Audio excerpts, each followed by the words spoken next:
Big TV భక్తి సమాచారం WhatsApp ఛానల్లో జాయిన్ అవ్వండి. అన్ని విశేషాలు ఎప్పటికప్పుడు తెలుసుకోండి. నేటి కాలమాన పరిస్థితుల్లో మతాలు ఆధ్యాత్మికత చాలా ఉద్రేకం కలిగించే వస్తువు. ఆ రెండింటినీ ఒకే సంచిలో పెట్టకండి. సరే అయితే ముందు మతం గురించి మాట్లాడదాం. మనం ఇప్పుడు మతం అనే మాట ఒక ఉద్రేక వస్తువుగా ఉన్న కాలంలో ఉన్నాం. దాని చుట్టూ రాజకీయ సంవాదాలు కూడా ఉన్నాయి. నమ్మకాలు వ్యక్తిగతంగా ఉండాలన్నా ఈ రోజుల్లో కుదరదు. ఎన్నో నిర్ణయాలు ఎవరో కొందరు నమ్మకాల ఆధారంగా మరికొందరు నమ్మకాల్ని గాయపరిచేలా తీసుకోబడుతున్నాయి. మీరు ఇప్పుడే ఆహారం అన్నారు. మీరు మతానికి ఆహారానికి సంబంధం లేదని అన్నట్టుగా నేను ఎక్కడో చదివాను. మీకు నచ్చింది తినండి అన్నారు మీరు. లేదు లేదు లేదు, నేను అలా అనలేదు. మీకు ఏది మంచిదో అది తినండి అన్నాను. రెండు వేరు. అలాగే నేను కరెక్ట్ చేసుకున్నాను. ఏది మంచిదో అది తినాలి. కానీ ఇవాళ మన చుట్టూ ఎంతో రాజకీయపరమైన చర్చలు జరుగుతున్నాయి. నమ్మకం పేరుతో గోమాంసాన్ని నిషేధించడం. అది తినడం మీకు ఖచ్చితంగా మంచిది కాదు. గోమాంసాన్నా ఏ మాంసమైనానా? నేను దానికి వస్తాను, మీరు ప్రశ్న పూర్తి చేయండి. సరే సరే. ఒక నమ్మకం ఆధారంగా రాజకీయ పరిసరాలు ఎలా మారుతున్నాయి అనడానికి ఇదొక ఉదాహరణగా నేను చెప్పగలను. కొందరి నమ్మకాల ఆధారంగా మరికొందరి వ్యక్తిగత స్వేచ్ఛను తీసేయడం ఎలా సమర్థిస్తారు? మీకు సల్మాన్ రుష్దీ రాసిన పుస్తకాలంటే ఇష్టమని నేను ఎక్కడో చదివాను. కానీ నమ్మకం పేరుతో ఆయన్ని మొదట నిషేధించింది మన దేశమే. వ్యక్తిగత స్వేచ్ఛకి నమ్మకాలకి సయోధ్య ఎలా కుదర్చాలి? చూడండి, ఒక నానుడి ఉంది, నమ్మకం కొండలనైనా కదిలిస్తుంది అని. నిజమే, కానీ అది మీ బుద్ధిని మందగిస్తుంది. కానీ ఈ భూమిపై మీరు చెయ్యగల పెద్ద నేరం ఏంటంటే కొండని కదిలించడం. మీరు కొండల్ని కదిలించకూడదు. ఎక్కడుందో అక్కడే ఉండాలి.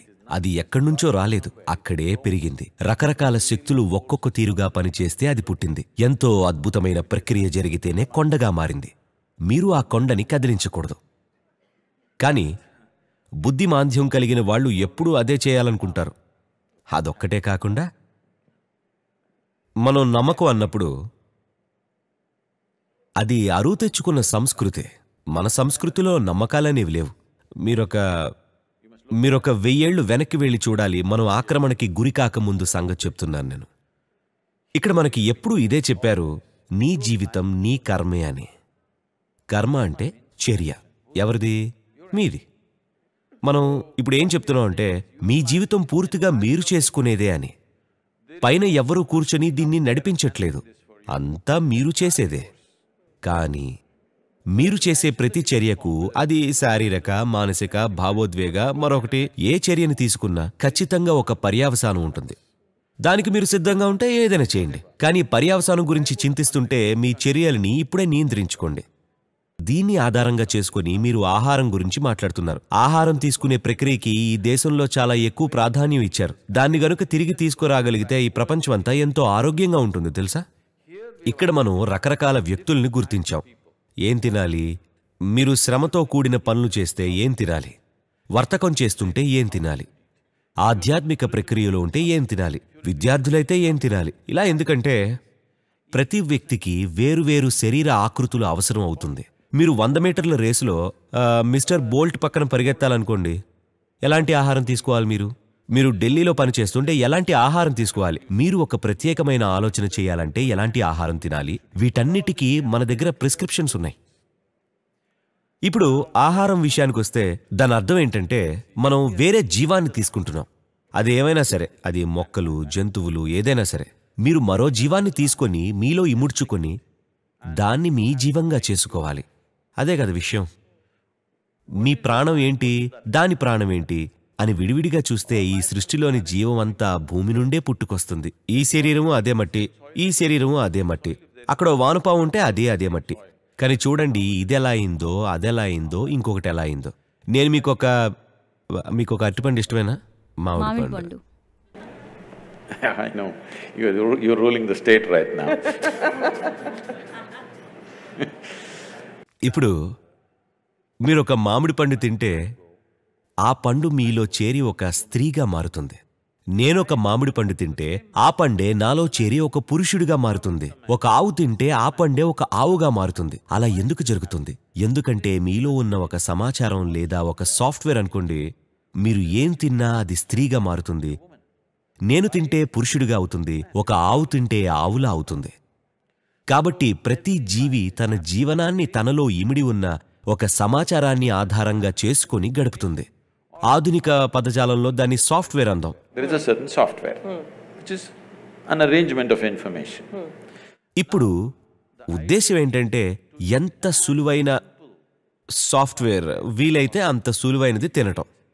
మీరు తినే జీవనానికి ఒక సింపుల్ సాఫ్ట్వేర్ కలిగి ఉంటే దాని సాఫ్ట్వేర్ని అధిగమించి మీలో భాగంగా చేసుకునే సామర్థ్యం మీలో పెరుగుతుంది. మీరు తినే ఆహారపు సాఫ్ట్వేర్ మరీ క్లిష్టమైన కొద్దీ దాన్ని మీలో కలుపుకునే సామర్థ్యం తగ్గిపోతుంది. ముఖ్యంగా ఆ జీవికి గనుక కొంత ఆలోచన, భావోద్వేగం, దానికి భావాలుంటే మీరు దాన్ని తినకూడదు. ఇది ఒక అవగాహన. భావోద్వేగం కలిగిన ఏ జంతువైనా వాటిని ప్రదర్శిస్తుంది. ముఖ్యంగా అది మనిషికి దగ్గరగా ఉండే భావాలను గనుక కలిగి ఉంటే మీరు దాన్ని తినకూడదు. ఎందుకంటే అది మీలో హాయిగా కలవదు. దానిలోని జంతు ప్రవృత్తి మీలో ప్రస్ఫుటం అవడం మొదలవుతుంది. మరోలా చెప్పాలంటే భారతదేశంలో మన పట్టణాల్లో తెలియదు గాని మన గ్రామాల్లో ప్రజలకి ఆవుతో ఎంతో అనుబంధం ఉంటుంది. వాళ్ళు ఆ ఆవు పాలు తాగి ఉంటారు. వాళ్ళ పిల్లలు కూడా అవే పాలు తాగుతూ ఉంటారు. దాంతో ఒక లోతైన అనుబంధం ఉంటుంది. మీకు తెలుసో తెలీదో ఆవు ఎలాంటి జీవి అంటే మీకు ఏదైనా జరిగి మీరు ఏదైనా బాధల్లోనో దుఃఖంలోనో ఉంటే మీరు ఆ ఆవుకి దగ్గరలో ఉండక్కర్లేదు. ఆ ఆవు మీ ఇంట్లో ఎక్కడ ఉందో అక్కడే అది కన్నీళ్లు పెట్టడం మొదలు పెడుతుంది. నేను నా కళ్ళతో చూసి నమ్మలేకపోయాను. ఇంట్లో ఎవరైనా చనిపోతే దానికి ఏం తెలుసు, అది ఎక్కడో ఉంటుంది. అయినా కళ్ళలో నుంచి నీళ్లు వస్తూ ఉంటాయి. కాబట్టి అటువంటి భావాలు ఉన్న జీవిని చంపటం అంటే అది మనిషిని చంపినట్టే. అది హత్య లేదా అది నరమాంస భక్షణ. అందువల్ల ఇదేదో నమ్మకాల విషయం కాదు, మతపరమైన నియమం కూడా కాదు. ఇది ప్రాథమికమైన అవగాహన. నాకు ఆకలిస్తే నేను మిమ్మల్ని ఎందుకు కోసుకొని తినకూడదు? అందులో తప్పే ఉంది. ఏం తప్పు ఉంది కానీ అంటున్నాను. మీరు అంటున్న మాట మరెన్నో జీవులకు కూడా వర్తిస్తుంది కదా. అవును, కేవలం అవును, ఆవుకే నిజమే. కాదు. కానీ ఒక ఆవు గురించే అన్నప్పుడు అందరికీ సహజంగా ఒక దృష్టి ఏంటంటే అది ఒక అది అలా రాజకీయ కాదు. మతపరమైన నిర్ణయం అనిపిస్తుంది. నో, నేను ఆ న్యాయపరమైన విషయాల గురించి అనడం లేదు. ఇక్కడ మనుషులు ఎవరూ లేచి నుంచొని మాంసం తినడం హేయం అనడం లేదు. అది పూర్తిగా వేరే వాదన. నేను క్రూరత్వం గురించి మాట్లాడట్లేదు. ఒక మొక్కను చంపడం కూడా నా అనుభవంలో క్రూరత్వమే. కానీ చెయ్యక తప్పదు. కానీ మీకు ఆ ఎరుక ఉంటే వీలునంత తక్కువ చేస్తారు, ఇష్టం వచ్చినట్టు చేయరు. ఇక రాజకీయ పరంగా గోహత్య నిషేధించడం అనేది దీనికి ఎన్నో విషయాలు ఉన్నాయి. అందులో ఒక విషయం సున్నితత్వం. ఆ ఆవు పాలు తాగిన తర్వాత అది మీ తల్లి లాంటిది. తమ తల్లిని చంపి అందరూ తింటుంటే ఈ దేశంలో ఎవ్వరూ జీర్ణించుకోలేరు. సుమారు 80% ఆ కోవకే చెందుతారు. కాబట్టి ఇక్కడ తీవ్రమైన భావోద్వేగాలున్నాయి. ఎంతో ఎక్కువ స్థాయిలో ఇది ఉన్నా ఎప్పుడూ నెమ్మదిగా సున్నితంగా ఉండేవారు. కాబట్టి హింసాత్మకంగా ప్రతిస్పందించలేరు. కానీ కొన్ని చోట్ల ఇది జరిగింది. గ్రామాల్లో అక్కడ ఇక్కడ. ఇప్పటికే చాలా గ్రామాల్లో గోహత్య నిషేధం ఒక పద్ధతిగా ఉంది, ఒక చట్టంగా కాదు. నాయనా మీరు ఇలాంటివి గ్రామాల్లో చేయకండ్రా అన్నట్టు దీన్ని నిషేధించాలి లేదా నిషేధించకూడదు అని నేను చెప్పట్లేదు. నేననేది అధిక శాతం జనాభాకి ఉన్న భావాలను మీరు పరిగణించకుండా ఈ రకమైన పని చేయలేరు. మన దేశం గోమాంసం ఎగుమతిలో ముందుంది. అది సరికాదు. ఎవరైనా ఏదైనా తింటే అది వాళ్ల వ్యక్తిగతం, అది వాళ్ల అభిరుచి. కానీ ఇప్పుడు మీరు దాన్ని ప్రోత్సహించి పెంచి పోషిస్తుంటే అది చాలా పెద్ద విషయం. కానీ మన ప్రజలు దాన్ని మాటల్లో చెప్పరు. రోడ్ల మీదకి వెళ్లి ఆవును చంపిన వారిని చంపరు. కానీ దీని నిషేధం అవసరం లేదు. ఈ విషయంలో సరైన అవగాహన పెంచడం ముఖ్యం. కానీ మీరు ఇంకా నమ్మకం అనేది లేదా నమ్మకాలనేవి మనుషుల వ్యక్తిగత స్వేచ్ఛకి అడ్డం వచ్చినప్పుడు ఏం చేయాలన్న ప్రశ్నకి సమాధానం చెప్పలేదు. ఉదాహరణకి కొన్ని పుస్తకాల నిషేధం. ప్యారిస్లో కొందరు దారుణంగా చంపబడ్డారు. వాళ్ళు రాసిన పుస్తకాల్లో మొహమ్మద్కి విరుద్ధంగా మాట్లాడారని. దీన్ని ఎక్కడ ఎలా ఆపాలి? ఈ మతం పేరుతో చేసే రాజకీయాలని, దాష్టికాలని ఎలా ఆపాలి? దీన్ని మీరు ఆపాలంటే మీకు ఒకటి అర్థం కావాలి. మీరు ఇందాక నుంచి ఇవాళ అంటున్నారు కదా, అది ఇవాళ మాట కాదండి. గత 2000 సంవత్సరాలుగా అదే ప్రపంచ చరిత్ర. నిరంతరం ప్రపంచమంతా అదే జరుగుతుంది. ఆత్మాహుతి దాడులు కొత్తవే కదా. మీరు జరిగిన యుద్ధాల సంగతి మర్చిపోతున్నారు. చరిత్రలో రాయబడని ఎన్నో విషయాలు జరిగాయి కదా. లక్షల కోట్ల మందిని దేవుడి పేరుతో చంపేశారు, తెలుసు కదా. అది మనకి కొత్త కావచ్చు, కానీ ఇక్కడ కూడా వందల వేల మందిని ఉత్తర భారతంలో చంపేశారు. ఎందుకంటే వారు ఒక మతానికి చెందిన వాళ్ళన్న కారణం చేత. దీని గురించి ఎవరూ రాయరుగా. ఎందుకంటే మనం ఎప్పుడు చరిత్ర రాయలేదు. ఎవరో మరొకరు వచ్చి మన చరిత్ర రాశారు వాళ్ళకి నచ్చినట్టు. ఎందుకంటే చరిత్రని రాజులు రాయించేవారు కదా, వాళ్ళకి నచ్చినట్టు వాళ్ళు గొప్ప రాజులను రాయించేసుకుంటారు. కానీ వాళ్ళు చేసిన పనులు ఎంతో దుర్భరమైనవి. కాబట్టి మనం అర్థం చేసుకోవలసింది, నమ్మకం అనేది మనకి కొత్త పోకడ. కొత్త అంటే ఈ దేశానికి ఒక 12-15 వేల ఏళ్ల చరిత్ర ఉన్నప్పుడు 1000 ఏళ్లు మనకి కొత్తవే అనాలి. మనం ఇంకా సర్దుకోలేదు, మనం ఇబ్బంది పడుతున్నాం.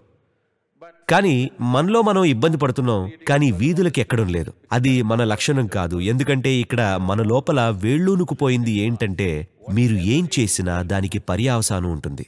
మీరు మరో జన్మ ఎత్తినా కూడా అది మిమ్మల్ని వదలదు. పోనీ తిరిగి వచ్చిన తర్వాత అది తీరుతుందా అంటే అలా కూడా తీరదు. ఇది మనిషిని నియంత్రిస్తుంది. ఒక అద్భుతమైన సాంకేతికత ఇది. అర్థం చేసుకోవాలి మనం. ఇది ఉత్తుత్తి విషయం కాదు, నిజమైన విషయం ఇది. మీరు చేసే ఆలోచనకి, భావాలకి, చర్యలకి ఒక పర్యావసానం ఉంటుంది. అక్కడెవరో కూర్చొని మీరు చేసిన పనులకి ఒక బహుమతి ఇస్తాడు లేక శిక్ష వేస్తాడు అని కాదండి. అది మీ వ్యవస్థలోనే జరుగుతుంది. For more videos like this, subscribe Big TV channel.